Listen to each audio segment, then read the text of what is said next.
Hi everyone, this is Sandy. Welcome back to Easy Cooking. So today I'll show you how to make some really easy and delicious buffalo boneless chicken in the air fryer. I hope you can give them a try. Remember, you'll find the list of ingredients in the description box of this video, and you will also find it in my blog where you can print the whole recipe. Let's get started. Season the flour with black pepper and salt to taste. Stir and set aside for a minute.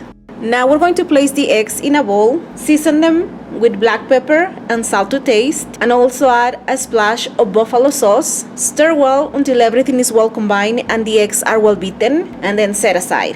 Now we're going to cut the chicken breast into bite-sized pieces. And after you have cut all the chicken pieces, now we're going to dip them in the egg mixture. Stir well so all the pieces will get really well covered with the egg mixture.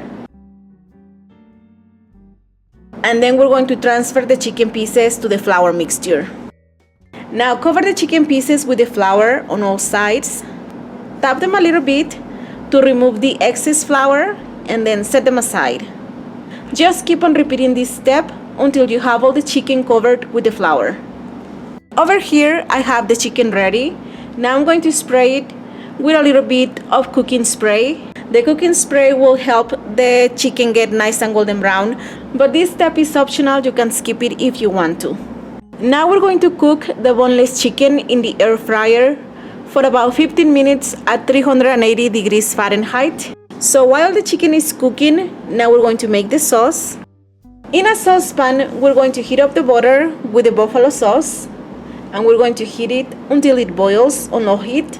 After 15 minutes, this is how the boneless chicken looks like after it comes out of the air fryer. And over here I have the sauce is already boiling. So now we're going to add in the boneless chicken into the sauce. Stir well until all the chicken is well covered with the sauce. And then we're going to cook this for another 2 more minutes. And after 2 minutes, that's about it. Then it's ready. You can serve it. And this one is the perfect snack to watch TV. I really recommend it. You can serve it with carrots and celery and ranch dressing, and that's about it. It's amazing. I really hope you like it. In my next video, I'll show you how to make a Mexican dish so easy and delicious and perfect for your Cinco de Mayo fiesta. So stay tuned, and thank you so much for watching, and I'll see you soon. Bye bye.